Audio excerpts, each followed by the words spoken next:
দেশ আবারও সংঘাতের দিকে এগোচ্ছে। কারা বাস পোড়াচ্ছে তা বের করা জরুরি বলে মন্তব্য করেছেন জাতীয় পার্টির চেয়ারম্যান জি.এম. কাদের। দুপুরে বনানী কার্যালয়ে জাতীয় মৎস্যজীবী পার্টির মতবিনিময় সভায় কথা বলেছেন তিনি।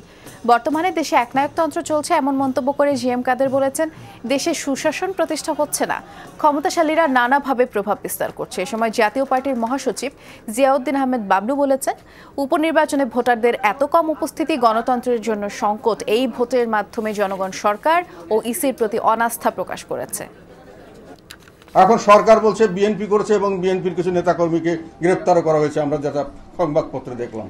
আবার বিএনপি সাংবাদিক সম্মেলন করে এটাকে প্রতিবাদ করছে, রাস্তা দাঁড়িয়ে বলছে আমরা এটা করিনি। এগুলো ব্যাপারে চিন্তা করতে হবে, আমরা দেশ আবার কোন দিকে চলে যাচ্ছে।